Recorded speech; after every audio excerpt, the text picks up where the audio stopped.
ગુરુ માતા સુદીક્ષાજી સાત સંગાતજી પ્રેમથી બોલજો ધન્ય નિરાકારજી। આજે આપણે જુઓ નરેન્દ્ર મોદી લગભગ 18 કલાક કામ કરે છે છતાં થાકતા જ નથી। તેનું કારણ શું છે કે તેને ગીતાની અંદરનું જ્ઞાન સમજાઈ ગયું છે। જે મનુષ્ય નિષ્ક્રિય કોઈ પણ કર્મમાં સ્વાર્થ ન હોય અને પરમાત્મા પ્રત્યેનો ભાવ જેનામાં હોય તેને પરમાત્મા એવી શક્તિ આપે છે કે જે એ થાકે જ નહીં, ક્યારે પણ થાકે જ નહીં। તો ખરેખર એ નરેન્દ્ર મોદી થાકતા નથી। આજે માણસ થોડા ટ્રાવેલિંગમાં જાય ને આવીને 2 દિવસ સુધી કામ કરતો નથી, કારણ માણસ થાકી જાય છે, સ્વાર્થના કારણે જાય છે। એટલે સ્વાર્થના કારણે મન મેલું થાય છે અને થાકી જાય છે। પણ નિસ્વાર્થ ભાવે કરી જુઓ, તમે ખાલી સિર્ફ 4 કલાક નિંદ્રા કરશો તો પણ તમને આરામ પૂરો થઈ રહેશે। પણ શરત કન્ડિશન છે કે કાચું કુદરતી ભગવાને બનાવીના એ જ સ્વરૂપે ખાવું પડશે। આજે આપણે બધું રાંધેલું અને ગીતાની અંદર બતાવેલું છે કે રોગ થાય છે। 17મા અધ્યાયના 9મા શ્લોકમાં કડવો ખાટો અતિ દા કરનારો રાજસી માણને પ્રિય હોય છે ને રોગ તથા દુઃખ ઉત્પાદન કરનારો છે તે એ છોડવો પડશે। તો ખરેખર જેને પરમ બ્રહ્મનું એટલે કે પરમાત્માના અનુભવ થયો છે તે ખોટી રીતે કામ, ક્રોધ, લોભ, અસુરી આચરણ કરતો નથી। તે અભિમાન રાખ્યા વિના અને શુદ્ધ અંતકરણ વડે મુક્તિનું સુખ પરમાત્માનું જે ભોગવે છે, તો પરમાત્માના ધામમાં ત્યાં ઈશ્વર શરીરવાળા નથી રહેતા, ત્યાં ખાલી સૂક્ષ્મ શરીરવાળા જ રહે છે। ત્યાં હુંએ કે નથી કે તુંએ નથી, ત્યાં બ્રાહ્મણે નથી કે શૂદ્રએ નથી, ત્યાં ગુરુએ નથી કે શિષ્યએ નથી, ત્યાં શોકે નથી, મોહ નથી, ભય નથી, ત્યાં સાંભળનારે નથી કે કર્તાએ નથી, ભોગતાએ નથી, ત્યાં આશાએ નથી કે તૃષ્ણાએ નથી, ત્યાં ધર્મે નથી કે અધર્મે નથી, કામે નથી અને મોહે નથી, ત્યાં કાંઈ જ નથી, ત્યાં પાપે નથી કે પુણ્ય નથી, ત્યાં સુખ દુઃખે નથી, ત્યાં વેદ, યજ્ઞ, યોગ, ભોજન, ભજન તેમાંનું કાંઈ જ નથી, ત્યાં મૃત્યુની શંકાએ નથી, ત્યાં જન્મનો ભય પણ નથી ને ત્યાં જાતિનો ભેદભાવ નથી, ત્યાં માતા, પિતા, કુટુંબ, સગા વગેરે કાંઈ જ નથી, ત્યાં માત્ર એક જ પરમાત્મા છે। એ જ પરમાત્માની પ્રાપ્તિ કરવાની છે। આ લોકમાં મનુષ્યને તે શુદ્ધ સાત્વિક સારી તૈયારી કરવી જોઈએ। ત્યાં કરતાં હું છું, ભોગતા હું છું, તે સર્વ કર્મોનો હું સાક્ષી છું। જેના શુદ્ધ વિચાર થાય છે તેના મનમાં અજ્ઞાનરૂપી મેલ ધોવાઈ જાય છે। જેની વૃત્તિ કોઈ પણ સંકલ્પ વિકલ્પ મનમાં નથી ઉઠતા તેવા શુદ્ધ આત્મા બનીને પરમાત્માનો અનુભવે છે। અને જે પરમ શ્રદ્ધાથી પરમાત્માને ભજે છે, ભજવાનો અર્થ આવે ત્યાં જાગૃત અથવા જોવું સમજો, એવા જીવો જીવન મુક્ત છે। એ જ જીવન મુક્ત આત્માજ્ઞાની વિદય મુક્ત રૂપે વ્યવહારમાં રહીને જનક રાજાની માફક જેવું વર્તન કરતાં અવિનાશી પરમાત્મા ધામને પામે છે। જીવને ઉપાધિ હોવા છતાં કર્મ એટલે ધર્મમાં જ લેપાતો નથી। સર્વે જ્ઞાન હોવા છતાં મૂર્ખની જેમ રહે છે। વાયુને પેઠે આશા રાખ્યા વિના ફરે છે, તે જ જીવન મુક્તની દશા છે। તેવા જ આત્મા શબ્દ ભગવાનને જાણી એટલે કે વેદની પહેલી પાર પહોંચે છે। તેવા જ્ઞાની વડે જ આ પરમ મોક્ષ મળે છે। તો પરમાત્માનું પરમધામ તેને જ મળે છે। તો ઓમકાર પરમ પવિત્ર મંત્ર છે, પરંતુ તેના ઉપર બીજો એક મંત્ર છે.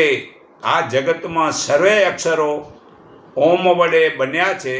તે સીધી દાતા મંત્ર છે, પણ તેના ઉપર એક બીજો મંત્ર છે કે તેનામાં કોઈ પણ અક્ષરોની ગોઠવણી કરવાની જરૂર પડતી નથી.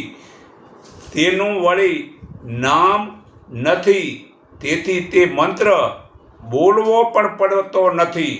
ખાલી ત્યાં પ્રેમની જ જરૂર છે અને સાચા ભાવની જરૂર છે, અને તેમાં મનને સ્થિર કરવાની જરૂર છે. ત્યાં મનની પણ જરૂર નથી. બસ જુઓ આનંદ. પછી તમે ખાલી આ પરમાત્મામાં સુરતા જોડો તો પૂરેપૂરો આનંદ પ્રાપ્ત થાય છે. આ મોટો સુરતા એમાં પુરાવો એ જ સાચો મોટો મંત્ર છે. તો પરમાત્મા મન સ્થિર કરીને જોડી રાખવું તેમના સમાન આખા જગતમાં જ મોટો મંત્ર નથી. કે મંત્ર જુઓ બોલાય કે ના વડે, કે આત્મા વડે. તો વાણી 4 પ્રકારની પરાપછેતી મધ્યને વેખરી જડ છે. આત્મા ચેતન છે, તો ચેતન વસ્તુ મોટી છે. તો મોટી વસ્તુ જે મળી જાય પછી નાની વસ્તુની ક્યાં જરૂર રહે? કે મોટું ફળ મળતું પણ નથી. તે લાભ આત્માજ્ઞાની જાણી અને તે આત્મા પરમાત્મા વડે બનેલા પરમાત્માના અંશ આત્મા વડે પ્રેમ, સંપ, સેવા, ઉપકાર ઘણા જ ભાવથી પરમાત્મામાં જે એક મેક થઈ રહે છે અને પરમાત્મામાં મન પુરાવી રાખવું તે જ મહાન મોટો મંત્ર છે. આ સુરતા આપણી આ પરમાત્મામાં પુરાણી, તેનાથી મોટો કોઈ મંત્ર નથી, તેનાથી મોટી કોઈ ઉપાસના નથી, તેનાથી મોટો કોઈ લાભ નથી. તે પ્રેમ વેચાતો મળતો નથી, તે ઉધારો માંગવાથી મળતો નથી, ને તે વાવવાથી ઉગતો પણ નથી. તેની વાડી કે દુકાન પણ નથી. તે વેચાતો હોય તો રૂપિયાવાળા પહેલાં ખરીદી લે. તે પ્રેમ નિત્ય છે, એ બધે જ એક સરખો છે. તેને ગોતવા જવો પડતો પણ નથી અને ગોખવાની જરૂર પડતી પણ નથી. તે વળી જીવતા સદગુરુ વિના તે મળવાનો પણ નથી. ને એ પ્રેમમાં જ પરબ્રહ્મનું અલૌકિક સ્વરૂપ છે. એ પ્રેમ પરમાત્મા છે. એ જ સાયુક્ત મુક્તિ છે. એ જ સાચા પરમાત્મા ધામનો વાસ છે. એ જ કેવલ પરમપિતા પરમાત્માનું નિવારણ સ્થાન છે. તેની પહેલે પાર કાંઈ જ નથી. તે દ્રષ્ટિને પહોંચાડવા આત્માજ્ઞાનની જરૂર છે. તેના સિવાય શાસ્ત્રોમાં તમે મળે તેમ નથી. તે જ મનુષ્ય 52 અક્ષર 52 બહાર ગયો સમજો. વાણીમાં મૌન થઈને પરમાત્માના આનંદની મૂડી બનાવે છે. તે મૂડી બનાવેલી જેટલી વધારે થાય છે એટલો એ સુખી થાય છે. તે 52 બારે જેનો આત્મા ગયો છે તે અનુભવ છે. તે આનંદ અમૃત એક વાર જે ચાખે છે તેને દુનિયાના તમામ વિષયો મોડા લાગે છે. તે મનુષ્ય ઓમને પણ છોડી દે છે. તે કોઈ પણ કર્મકાંડ કરતો જ નથી. તો ચારે વાણીને પણ એ જુદો તે પરમપિતા પરમાત્મા છે. પરમાત્મા ચારે વાણીથી જુદા છે. ખરેખર પરા, પછતી, મધ્યમ અને વેખરી. પરાનું થાન આ નાભીમાં છે, પશ્ચિમનું હૃદયમાં છે, મધ્યમનું આ કંઠમાં છે, ને વેખરી આ મોઢેથી નીકળે છે. તે વાણી અલગ છે, નિર્વાણી, જે બોલાય જ નહીં. આત્માને ઓળખ્યા વિના રે 184 નહીં તો મટે રે હોજી. બ્રહ્મણાને ભાંગ્યા વિના રે 184 નહીં તો મટે રે હોજી.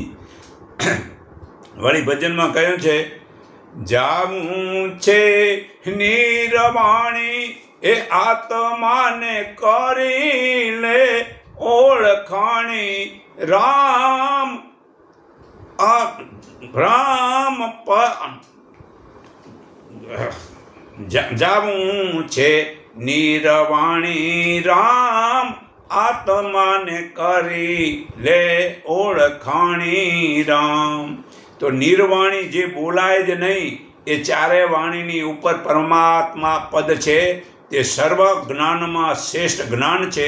તે સર્વ યોગમાં પણ શ્રેષ્ઠ યોગ છે. તે સર્વ ધામમાં શ્રેષ્ઠ ધ્યાન છે. તે બ્રહ્મ જ્ઞાનમાં સર્વે જ્ઞાનનો ભેદનો પણ ભેદ છે. તે સર્વે પ્રકારની શ્રેષ્ઠ સમજણ છે અને તેનું નામ નથી. તે બાપ વિનાની વસ્તુ છે. તે આમ ઠસોઠસ ભરેલી છે અને તે બ્રહ્મનો જે આધ્યાત્મિક ઉપદેશ છે તે આત્માજ્ઞાની પુરુષનો જાપ છે. સર્વે કોઈ સગુણ દેવી દેવતાઓ તથા ગુરુઓને ભગવાન માની તેમાં જ અટકી ગયા છે. આ ખરેખર જે શરીરવાળા છે તેમાં અટકી જવાથી તે ક્યારે 52 બારે નીકળશે નહીં. તો મનુષ્ય શું બોલે? શરીરમાં ભગવાન રહીને બોલે છે. તો 4 વેદ અને 3 ગુણ રૂપ બ્રહ્માજી વિષ્ણુ અને શંકરની કીર્તિની પકડમાં ફસાયેલા છે. તો બ્રહ્માજી વિષ્ણુ શંકર શક્તિ વગેરેમાં પરમાત્માનો અંશ સરખો છે. વાઘરૂપ કાળ સમય છે ને શિયાળ રૂપ દેવલોક છે. તેમાંનો કાળ સર્વને પકડે છે, પરંતુ તેનું ભોજન તો કાળ અને દેવો બંને કરે છે. તો પરશુરામ ફરસી લઈને પૃથ્વીને 21 વખત નક્ષત્રી બનાવી કરી ને પથ્થરની મૂર્તિ બનાવે છે. કોઈક વૃક્ષને જ પૂજા કરે છે. સૂર્યનો અંશ અગ્નિ તે દીવો કરે છે. પગ વિના માર્ગ કાપી શકાય છે. આંખ વિના દિવ્ય ચક્ષુ તે જોઈ શકાય છે. વિષ્ણુ શંકર બ્રહ્માજી અને ઇન્દ્ર વગેરે ગુરુ કર્યા છે. તો આપણે બધાને ગુરુ કરવા જોઈએ, પણ ખરેખર આપણે એવા વિષ્ણુ શંકર ભગવાનને જ ભગવાન માની લઈએ છીએ તે મોટી ભૂલ છે. એ તો ભગવાનની વિભૂતિઓ છે. ગીતા અધ્યાય 10 શ્લોક 18-42 પુરાવો છે. તો ધન ભેગું કરવાના મોહથી ભક્તિ થતી નથી. લોકો અસુરી માયામાં જ પડે છે. ઓમકાર તે અક્ષર જડ છે, તેથી જડ કર્તવ્યને જ લાગી શકે છે. રેત ઘર નય અક્ષર તે 52 અક્ષરની પહેલાંના છે. દેવી દેવતા કે ધર્મગુરુથી એક રૂવાડું બનતું નથી. તેને ભગવાન માનવા તે પાખંડ છે. અજંપા જાપનો અર્થ થાય છે મૌન રહેવું. તો આત્માને ઓળખે તેને પોતાનું ઘર મળે છે. તો બુદ્ધિ મનુષ્યની સખી છે. તેના વડે મનુષ્ય સારું કે ખરાબનું જ્ઞાન થાય છે. મોહ મનુષ્યનો પુત્ર છે. મોહની વાસનાએ તે પોતરા છે. મન તે પડપોતરો છે. મન તે પડપોતરો છે. તેના લગ્ન કલ્પના વડે થયા. ત્યાં 5 સંતાનો થયા. તે 5 જ્ઞાન ઇન્દ્રિય સમજો. તે જ્ઞાન ઇન્દ્રિયો વડે મનમાં થતી સંકલ્પની ભૂખ તે બહેન છે અને આશા તે બનેવી છે. તેના સંતાનો તે કામ ક્રોધ લોભ સ્વાર્થ છે. તેનું શહેર તે શરીર સમજવું ને મંત્ર એટલે ચેતન આત્માનું સ્વરૂપ જ્ઞાન પ્રચાર તે પ્રાણ છે. અને જંગલ એટલે નરક સમજવું ને પરમાત્માનું જ્ઞાન બુદ્ધિને સમજાણું તે સમાગમ એટલે સમાધિ સમજો. ચેતનમાં બુદ્ધિનો પ્રવેશ થયો તો સમજો પોતાનું ઘર પોતા છો. તે ઘેર જવું એટલે કે મોક્ષ મેળવવો સમજો. તે ઘરનું સરનામું છે. હું શરીર નથી, હું આત્મા ચેતન સ્વરૂપ છું. આવું નક્કી થયું તેનું જ નામ સિદ્ધિની પ્રાપ્તિ થઈ સમજો. અને સર્વે શંકાઓ ગઈ છે તે જ જ્ઞાન સિદ્ધિ છે. બાકી જીવતા વડે જ્ઞાની પાસે જાણી લો. અગર તો જે સિદ્ધિ વડે આકાશમાં ઉડવું તે ચમત્કાર વગેરે બતાવવા તે સિદ્ધિઓ છે, તેના કરતાં બ્રહ્મ જ્ઞાન જે આત્મા જ્ઞાનની સિદ્ધિની તોલે 16મા ભાગમાં કામ ના આવે. અને વળી સિદ્ધિ પ્રાપ્ત કરી હોય તો બીજા વળી એમને મતલબ કે કહેશે અમારું આ મંત્રી દો, ફલાણું મંત્રી દો, ન મંત્રી દો, તો વળી એના જોડે ઝઘડા થાય. પણ આ જ્ઞાનમાં કાંઈ સિદ્ધિની જરૂર નથી. તો આ 16મા ભાગમાં એ હિસ્સામાં બરાબર સિદ્ધિ કામ આવે એમ નથી. કારણ કે સિદ્ધિઓ સર્વે જીવો ત્યાં સુધી મર્યાદા પૂરતી રહે છે, પરંતુ મૃત્યુ પછી કામ આવતી નથી.